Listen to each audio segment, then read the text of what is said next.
ਸਾਰੇ ਵੇਖਣ ਵਾਲਿਆਂ ਨੂੰ ਸਵੇਰ ਦਾ ਸਲਾਮ, ਸਤਿ ਸ਼੍ਰੀ ਅਕਾਲ ਔਰ ਨਮਸਕਾਰ। ਇਹ ਮੰਜ਼ਰ ਤੁਸੀਂ ਵੇਖ ਰਹੇ ਹੋ ਮੇਰੇ ਪਿੰਡ ਤੋਂ, ਔਰ ਪਿੰਡ ਅੱਜ ਵੀ ਚੰਗੀ ਭਲੀ ਧੁੰਦ ਪਈ ਹੈ। ਇਸ ਟਾਈਮ ਕੁਛ ਥੋੜਾ ਥੋੜਾ ਜਿਹੜਾ ਹੈ ਨਜ਼ਰ ਆ ਰਹੀਆਂ ਨੇ ਸਾਨੂੰ ਚੀਜ਼ਾਂ, ਲੇਕਿਨ ਅਜੇ ਵੀ ਧੁੰਦ ਕਾਫੀ ਹੈ। ਤੇ ਬਾਹਰ ਦੇ ਮੰਜ਼ਰ ਕੀ ਹਨ ਤੇ ਤੁਹਾਨੂੰ ਵੀ ਦਿਖਾਉਂਦੇ ਆ। ਲੋ ਜੀ, ਇਹ ਜੇ ਬਾਹਰ ਦੇ ਮੰਜ਼ਰ ਆ ਗਏ। ਦਰਖਤਾਂ ਦੇ ਮਾੜੇ ਹਾਲਾਤ ਹਨ। ਜਿਤਨੀ ਜ਼ਿਆਦਾ ਧੁੰਦ ਪੈ ਗਈ ਉਤਨੇ ਜ਼ਿਆਦਾ ਦਰਖਤਾਂ ਦੇ ਵਾਸਤੇ ਆਪਣਾ ਆਪ ਖੜਾ ਹੋਣਾ ਮੁਸ਼ਕਿਲ ਹੋ ਜਾਂਦਾ। ਮਜਬੂਰਨ ਫਿਰ ਇਹਨਾਂ ਦੇ ਵਿੱਚ ਇਹ ਪੱਤੇ ਜਿਹੜੇ ਆ ਉਹ ਇਹਨਾਂ ਦਾ ਡਿੱਗਣੇ ਸ਼ੁਰੂ ਹੋ ਜਾਂਦੇ ਆ, ਟੁੰਡ ਮੁੰਡ ਹੋ ਜਾਂਦੇ ਆ। ਅਤੇ ਦੇਖੀਏ ਅਗਰ ਤਾਂ ਬਾਹਰ ਵੀ, ਚੂँਕਿ ਪਿੰਡ ਹੈ, ਅਤੇ ਪਿੰਡ ਫਿਰ ਇੱਥੇ ਮੱਝਾਂ ਦੇ ਨਾਲ ਬੜਾ ਪਿਆਰ ਹੁੰਦਾ ਲੋਕਾਂ ਨੂੰ।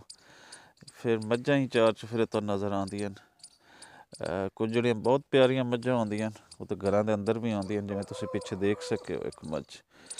ਫਿਰ ਅੱਗੇ ਸਾਰਾ ਜਿਵੇਂ ਜਿਵੇਂ ਨਾਲ ਡੇਰੇ ਦੇ ਬਾਹਰ ਵੀ ਮੱਝਾਂ ਹੀ ਹਨ। ਦਰਖਤ ਅਗਰ ਤੁਸੀਂ ਦੇਖੋ, ਦਰਖਤਾਂ ਦੀ ਹਾਲਤ ਤੇ ਨਜ਼ਰ ਆਉਣਾ ਵੀ ਥੋੜ੍ਹਾ ਔਖਾ ਹੈ। ਅੱਜ ਧੁੰਦ ਥੋੜ੍ਹੀ ਜਿਹੀ ਘਟੀ ਹੈ, ਇਸ ਲਈ ਅਸੀਂ ਜਿਹੜਾ ਹੈ ਉਹ ਵੀਡੀਓ ਰਾਹੀਂ ਕੁਛ ਦੇਖ ਪਾ ਰਹੇ ਹਾਂ। ਪਰਿੰਦਿਆਂ ਦੀਆਂ ਆਵਾਜ਼ਾਂ, ਇਹਨੂੰ ਵੀ ਲੱਗਦਾ ਹੈ ਕਿ ਬਹੁਤ ਜ਼ਿਆਦਾ ਠੰਡ ਲੱਗ ਰਹੀ ਹੈ, ਅਤੇ ਠੰਡ ਦਾ ਕਰਕੇ ਨਾ ਇਹ ਬੋਲੀ ਜਾ ਰਹੀ ਹੈ। ਮੈਂ ਤੁਹਾਨੂੰ ਦਿਖਾਉਣ ਦੀ ਕਰਨਾ ਕੋਸ਼ਿਸ਼। ਇਹ ਬੈਠਿਆ ਜੀ,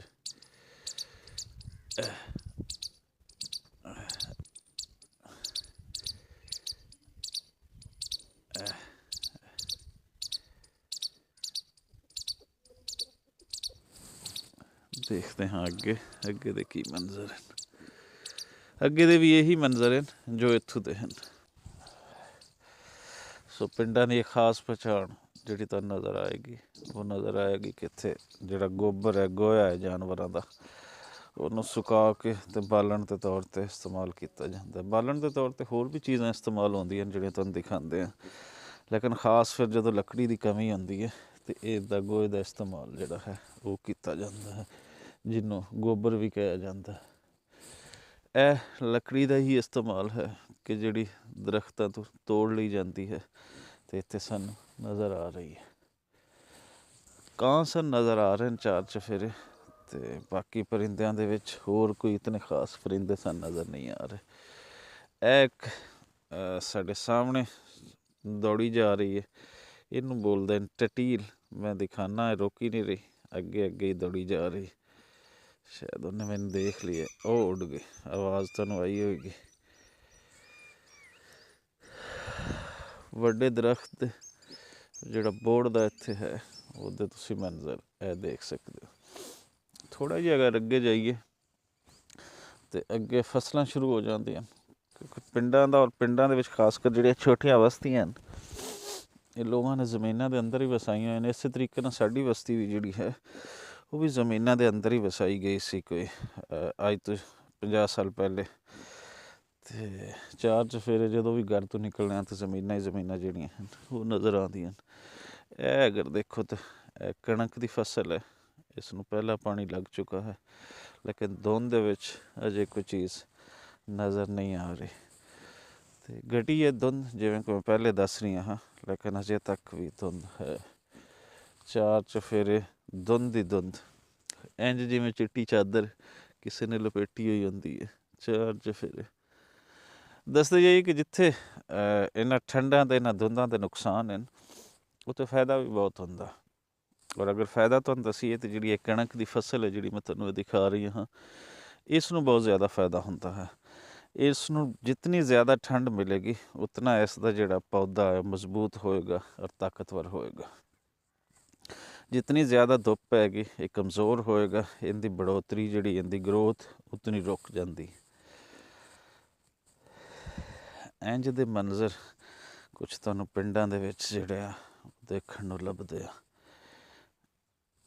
ਇਹ ਜੇ ਟਿਊਬਵੈੱਲ ਜਿਹੜਾ ਬਿਜਲੀ ਦੀ ਮੋਟਰ 'ਤੇ ਰੱਖਿਆ ਹੋਇਆ, ਅਤੇ ਇਹ ਜੇ ਇਹਦੇ ਉੱਪਰ ਕਿੱਕਰ ਦਾ ਦਰਖਤ, ਕਿੱਕਰ ਦੇ ਦਰਖਤ ਦੀ ਵੀ ਦੁਹਾਈ ਪਈ ਹੋਈ ਜੇ ਇਸ ਵੇਲੇ ਪਾਣੀ ਹੀ ਪਾਣੀ ਉੱਪਰ ਸਾਨੂੰ ਨਜ਼ਰ ਆ ਰਿਹਾ। ਕਿੱਕਰ ਦੇ ਵਿੱਚ ਥੋੜ੍ਹਾ ਜਿਹਾ ਹਿੱਲੇਗਾ ਤਾਂ ਪਾਣੀ ਹੀ ਪਾਣੀ ਇੱਥੇ ਗਿਰਦਾ ਨਜ਼ਰ ਆਉਂਦਾ।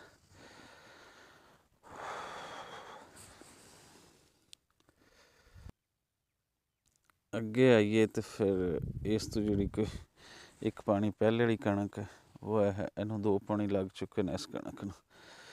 ਇਸ ਤਰ੍ਹਾਂ ਦੀ ਕਣਕ ਵਾਸਤੇ ਇਹ ਜਿਤਨੀ ਵੀ ਠੰਡ ਹੈ ਇਸ ਕਣਕ ਦੀਆਂ ਮੌਜਾਂ ਆਉਂਦੀਆਂ ਹਨ। ਇਹ ਜਿਹੜੀ ਸਾਨੂੰ ਨਜ਼ਰ ਆ ਰਹੀ, ਇਹਦਾ ਤਣਾ ਬਹੁਤ ਮਜ਼ਬੂਤ ਹੋਏਗਾ, ਅਦਰਵਾਈਜ਼ ਧੁੱਪ ਪੈਂਦੀ ਤੇ ਇਹਨੇ ਹੁਣੇ ਨਾੜ ਕੱਢ ਕੇ ਖੜੇ ਹੋ ਜਾਣਾ ਸੀ। ਸੋ ਇੱਕ ਛੋਟਾ ਜਿਹਾ ਖੇਤ, ਬੜਾ ਖੂਬਸੂਰਤ ਖੇਤ, ਇਹਦੇ ਨਾਲ ਹੀ ਅਗਰ ਅਸੀਂ ਦੇਖੀਏ ਤੇ ਇਹ ਸਾਨੂੰ ਚਾਰੇ ਦਾ ਖੇਤ ਇੱਕ ਨਜ਼ਰ ਆਉਂਦਾ। ਸਰੋਂ ਦੀ ਹਾਲਤ ਇਹ ਹੈ ਕਿ ਭਰੀ ਪਈ ਪਾਣੀ ਦੇ ਨਾਲ ਅੱਗੇ ਤੱਕ ਜਿੱਥੇ ਐਂਡ ਤੱਕ ਸਾਨੂੰ ਨਜ਼ਰ ਆਉਂਦਾ ਸਰੋਂ ਔਰ ਧੁੰਦ ਹੀ ਧੁੰਦ ਔਰ ਪਾਣੀ ਹੀ ਪਾਣੀ। ਇਹ ਤਾਂ ਸ਼ਾਇਦ ਤੁਹਾਨੂੰ ਪਾਣੀ ਦੀ ਹਾਲਤ ਦਾ ਪਤਾ ਚੱਲ ਰਿਹਾ ਹੋ, ਮੈਂ ਥੋੜ੍ਹਾ ਜਿਹਾ ਤੁਹਾਨੂੰ ਦਿਖਾਣ। ਇਹ ਪਾਣੀ ਦੇ ਨਾਲ ਪੱਤੇ ਵੀ ਭਰੇ ਪਏ, ਸਭ ਕੁਛ।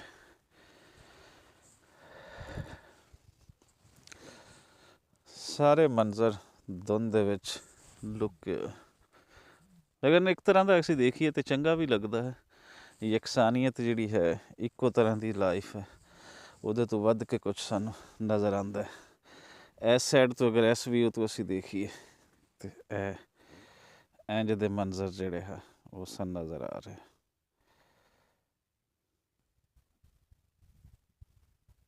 ਬਾਹਰ ਦੇ ਦਰਖਤਾਂ ਦੇ ਵੀ, ਖੇਤਾਂ ਦੇ ਵਿੱਚ ਜਿਹੜੇ ਹਨ ਉਹਨਾਂ ਦੇ ਵੀ ਪਾਣੀ ਹੋਏ ਪਏ ਜੇ।